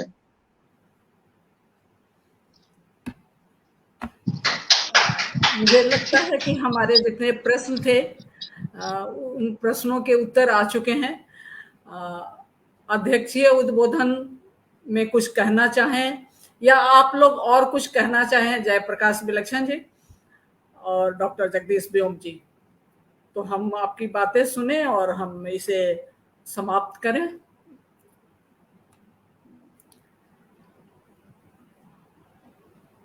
डॉक्टर जगदीश व्योम जी कुछ कहना चाहेंगे? जी जयप्रकाश जी कुछ कह रहे हैं? सर एक प्रश्न सामने अभी आया था, ये पटल पे कुछ किसी श्रोता ने लिखा है, तो प्रादेशिक भाषा से संबंधित के हिंदी के साहित्य में कितना उसका प्रयोग किया जा सकता है लिखते समय। तो उसमें बस 2 ही पंक्तियां मुझे कहनी है कि हिंदी क्योंकि सभी भाषाओं को साथ लेकर चल रही है, तो अन्य भाषी के लिए भी कोई समस्या नहीं होनी चाहिए, उसको साहित्य में प्रयोग किया जा सकता है। और हमें ध्यान रखना है कि हिंदी की शुचिता का भी पूरा ध्यान रहे उसमें। जब हम हिंदी में कुछ लिखते हैं और उसमें कोई ऐसा विचार, कोई ऐसा पात्र ऐसा है जो किसी अन्य भाषा से संबंधित है, किसी अन्य क्षेत्र से है, तो उस क्षेत्र की बोली का प्रभाव उसकी भाषा में दिखे, तो निश्चित रूप से उस पात्र का जो चरित्र है वो और जो है विकास जो है प्राप्त कर सकेगा, और उसको होना चाहिए, उसमें कोई समस्या नहीं है। अन्यथा जब हिंदी में लिखें तो हिंदी जैसा ही प्रयोग रहे, हिंदी के ही शब्दों का प्रयोग हो तो अच्छा हो। धन्यवाद। बहुत ही बढ़िया कार्यक्रम रहा विभा जी आपका, और चूंकि ये विषय ऐसा है कि इस पे कितना भी बोला जा सकता है, बहुत सारी इसमें मत अलग अलग हो सकते हैं, मत विभिन्नता हो सकती है। सबसे जो लोग फेसबुक के माध्यम से या और माध्यमों से इस कार्यक्रम से जुड़े हुए हैं, हम यहाँ उन्हें देख तो नहीं पा रहे हैं, लेकिन उन सबको स्वतंत्रता दिवस की बहुत सारी बधाइयाँ, शुभकामनाएं, नमस्कार। ये जो अभी जयप्रकाश जी ने बताया कि किसी का प्रश्न था, देखिए पर मैं बात कह के और फिर बात खत्म करता हूँ। अगले फिर कभी कार्यक्रम में जुड़ेंगे तब हम लोग और बात करेंगे। देखिए क्षेत्रीय जिस बोली से आप संबंध रखते हैं, उस बोली को साहित्य में अगर आप नहीं लिखेंगे तो आप अपनी बोली को मार डालने में बड़ी भूमिका निभाएंगे और आपको भाषा के रूप में यानी वो बड़ा एक अपराध होगा। तो आप बोलियां ही तो हमारा जो कच्ची फसल है वहीं से तो आता है। जो हमारा लोक साहित्य है वही तो हमारा हमें सब कुछ ऊर्जा देता है। मानक भाषा तो उन्हीं शब्दों से आकर के बनी है। पढ़ा लिखा व्यक्ति एक शब्द का निर्माण नहीं कर सकता, ना आज तक किसी ने किया है। ये गलतफहमी हो सकती है कि हमने कोश बना लिया, हमने ये कर लिया। जो कुछ शब्दों का निर्माण हुआ है, जो शब्द सृजित हुए हैं, वो उन्हीं अनपढ़ लोगों से हुए हैं जो गांव में रहते हैं, बोली बोलते हैं। वही भाषा के असली सर्जक हैं, वो डिक्टेटर हैं भाषा के। व्याकरण आप बनाते रहिए बाद में, लेकिन आपको कच्चे माल लेने के लिए वहीं जाना पड़ेगा। अगर आपकी भाषा में, आपकी कहानियों में आपके लोक नहीं है, उसमें कहावतों का तत्व नहीं है, कहावतें हैं तो आपने सही प्रयोग करना नहीं जानते। वो प्रयोग तभी आएगा जब आप लोक से जुड़ेंगे, जब आप संस्कृत से जुड़ेंगे, भाषा की साधना करेंगे, शब्द की साधना करेंगे, तब कहीं जाकर के आप उसको समझ पाएंगे और तब जो लिखेंगे वो साहित्य होगा। तो जो क्षेत्रीय शब्द हैं उनमें आप साहित्य सृजन करें, बहुत खुश होकर के सृजन करें, क्योंकि उसी में आप सही और सबसे बढ़िया सृजन कर सकते हैं। तो इसमें कभी संकोच नहीं करें। लेकिन हाँ, अगर आप एक कविता लिखते हैं, जरूरी नहीं कि आप छंद युक्त कविता लिखें, आप छंद मुक्त कविता लिख सकते हैं, जैसी आप चाहें, जो आप और जिस विधा में चाहें उसमें लिखें, जिसमें आपकी पकड़ हो उसमें लिखें। ये ध्यान रखें कि आपने एक कविता में आधी कविता तो मानक शब्दों में लिखी है, स्टैंडर्ड जो हिंदी उसमें लिखी है, और आधे में आप उसमें बोली के शब्द डाल रहे हैं, तो वो थोड़ी सी अटपटी लगेगी। आप बोली में लिखते हैं तो आप बोली में लिखिए, बोली के शब्दों का प्रयोग करिए। और जो सब लोग जिसको समझ सकते हैं, जिन बोलियों के शब्दों को, क्योंकि बोलियों से ही तो शब्द आए हैं, जो जहाँ ज्यादा क्षेत्रों में प्रचलित है, उन्हें अगर आप उन कविताओं के साथ लिखेंगे तो कविता और अच्छी बनेगी, वो खराब नहीं होगी, उसमें भदेशपन नहीं आएगा। ये मैं यही बात कहना चाहता था।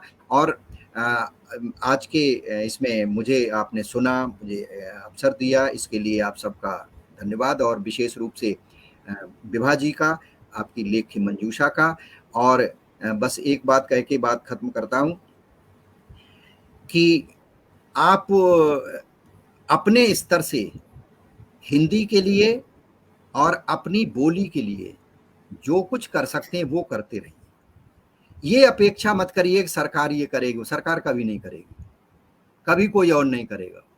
आप अगर एक आसपास में किसी एक बैनर की आपने वर्तनी ठीक करा दी तो समझ लिए आपने बड़ा काम कर दिया।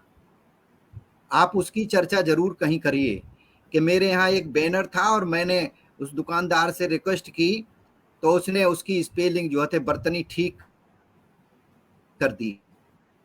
मुझे लगता है कि वो खबर अगर आप कभी डाल दे तो शायद आपसे प्रेरणा लेकर 4 और करें और 4 से 40 करें, ये हो सकता है। तो ये काम हम कर सकते हैं। अगर ये भी काम हमने करना शुरू कर दिया तो हम हिंदी की बड़ी सेवा कर सकेंगे। हिंदी को केवल ये कहते रहे कि हिंदी को मातृभाषा नहीं बनाए, राजनेताओं ने ये कर दिया वो कर दिया, इससे कुछ नहीं होगा, सिवाय आप अपना समय खराब करेंगे। आज बहुत अच्छी बातें हुई, हम लोगों ने जो कुछ बात कही, और आगे कुछ और प्रश्न हो कुछ इस तरह के तो जरूर कभी रखें और हम लोग उस पर कोशिश करेंगे कुछ बात करें। बहुत धन्यवाद विभा जी। अगर आगे कभी कोई इस तरह का कार्यक्रम करें तो एक दो जो लोग जिज्ञासु श्रोता है उनसे भी, उन्हें भी जोड़ करके वो प्रश्न यहाँ पूछें। हाँ, तो मैंने और अच्छा लगे, वो थोड़ी सी वार्ता होती तो अब लग नहीं रहा कि कौन सुन रहा है। जरूर इसमें बहुत सारे लोग जुड़े हुए होंगे, वो सुन रहे हैं, तो और अच्छा हो सकता है। और आप बहुत अच्छा कार्य कर रही हैं, आप इस तरह से निरंतर करती रहें हिंदी के लिए। हमारी बहुत बहुत शुभकामनाएं। और फिर एक बार स्वतंत्रता दिवस की सबको बहुत सारी बधाइयाँ, शुभकामनाएं। नमस्कार। नमस्कार सर, नमस्कार मैम, बहुत बहुत शुभकामनाएं। हार्दिक आभार आप सभी का। और पेज पे बहुत लोग जुड़े हुए हैं, ये पेज से लाइव था तो हम 6 लोग को एक साथ लाना चाहते थे, जिसमें से 2 लोग मौके पे नहीं आए और हम 4 ही जुड़े, जिनका 2 का नेट काम नहीं कर रहा। उषा जी और जयंत जी पूरी बातें नहीं कर पाए। हम पुनः जी जी और अनेक बहुत लोगों सफल के साथ कार्यक्रम रहा उपस्थित आपका। होंगे, भाषा के पर विमर्श करने मदद कर ले। जाते जाते एक नवगीत सुन लें हम लोग। व्योम जी, व्योम जी नवगीत बहुत अच्छा लिखते हैं, गीत बहुत अच्छा लिखते हैं, तो एक गीत सुना दें और अंतिम कर दें। गीत सुनेंगी? अब तो इतनी बढ़िया बात होने के बाद गीत कहाँ सुने हैं? ये होता है ना कि पाते पाते कुछ लालच बढ़ जाते हैं कि कुछ और पा लेते हैं। जाते जाते चलिए एक नवगीत एक मैं श्रोताओं के सुना देता सामने हूँ। पेश हो जाए। आप एक कविता सुनाएंगे नवगीत है वो, मैं विलक्षण जी? आपको सुनाता हूँ। वैसे वैसे नेट तो इतना गड़बड़ कर रहा है ना, तो चूंकि हम 1.5 घंटे का इसमें समय इसको रखे थे, लेकिन अभी हमारे पास कुछ जी मिनट हैं बाकी, तो एक गीत और एक कविता अरे हम लोग सुनते अरे हमने हैं तो हिंदी समझा में। कि बस रहे थे कि आप भी समय हो गया, विलक्षण जी इसलिए एक हमने कविता ढूंढ के रखिए जल्दी और जल्दी एक खत्म कविता किया। सुनते हैं आपसे। एक सूचना देना चाहता था मैं मम्मी जी जी जी जी डॉक्टर अशोक ज्योति जी नहीं आ सके हैं। उनके हाँ पीछे मैंने बताया था एक जो है कैसी जो घटना हुई है शोकपूर्ण, अभी मुझे भी उन्हीं से पता चला।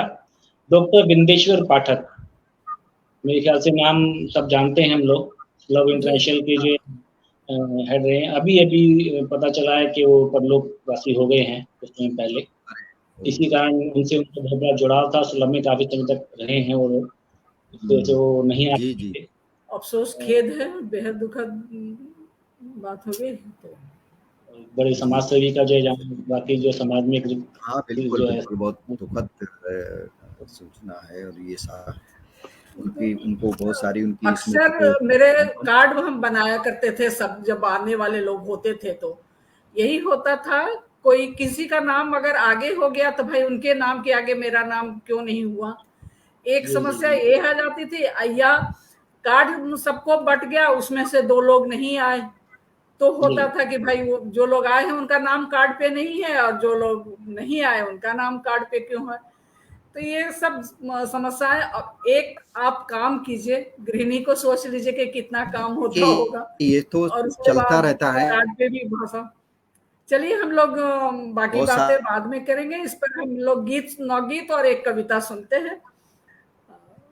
जी जी जी तो बताइए, जी आप बात कट रही थी तो आपकी पूरी बात है। पहले कौन मुझे सुना नहीं है या आप तो सुनने के लिए बैठे हैं सर, हम तो।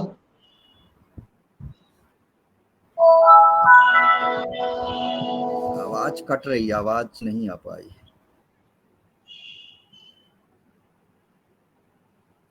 सर आप तो सुनना चाहते हैं।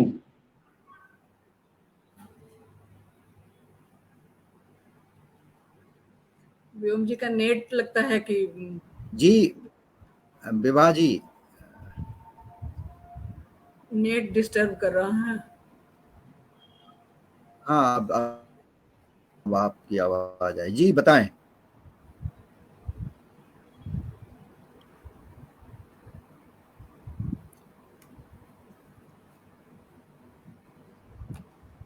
अगर नेट ठीक रहे तो फिर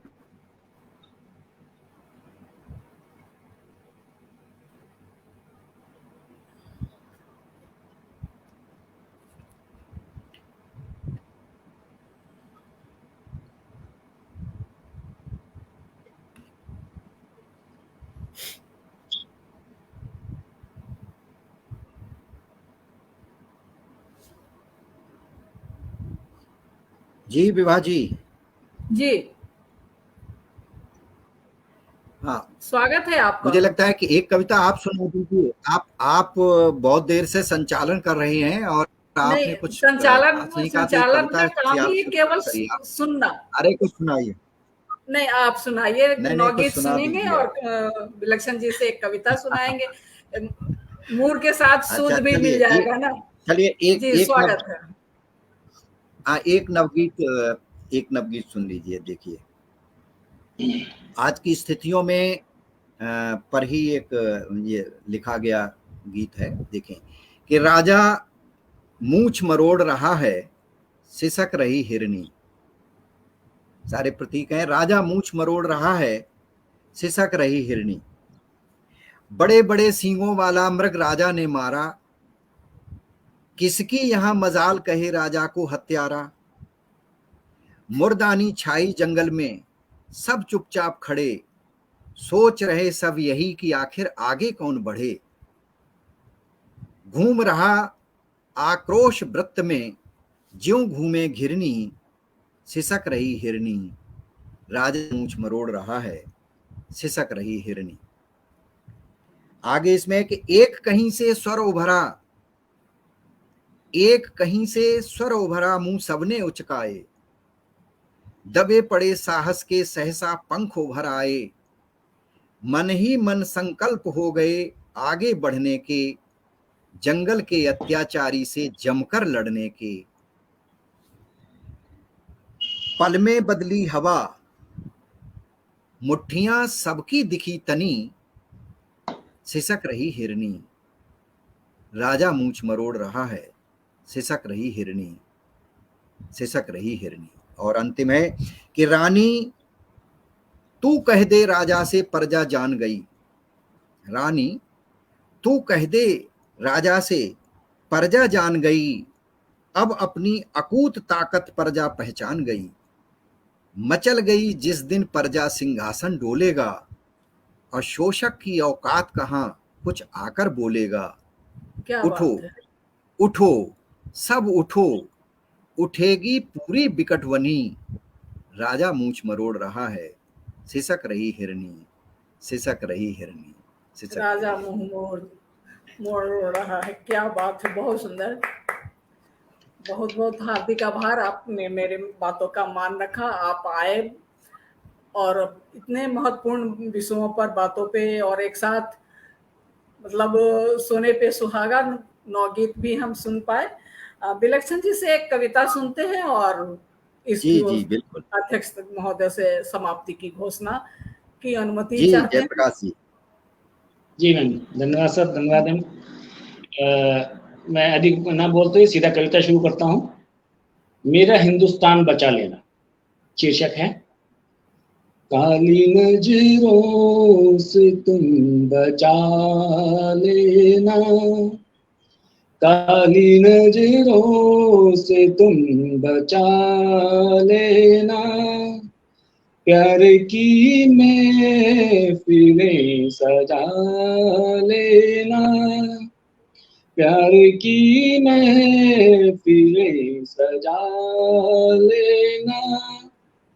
आया वहशत का दौर है जो, आया वहशत का दौर है जो, मेरा हिंदुस्तान बचा लेना, मेरा हिंदुस्तान बचा लेना।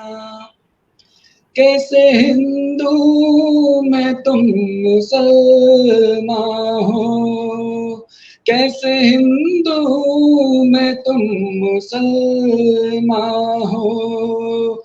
सांस में हूँ तो तुम भी जान हो, सांस में हूँ तो तुम भी जान हो।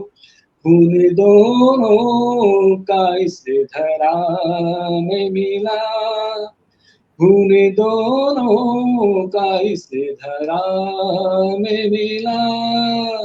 मेहंदी उसकी ही तुम रचा लेना, मेहंदी उसकी ही तुम रचा लेना। काली नजरों से तुम बचा लेना, दिलो जान से इसे संवारा है, अब न एक दाग भी गंवारा है।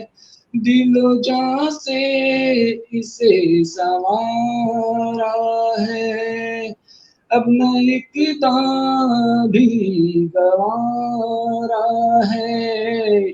आंख इस पर कोई लगाए जो, हाँ आंख इस पर कोई लगाए जो, भूल में तुम उसे ला देना, खाली नजरों से तुम बचा लेना।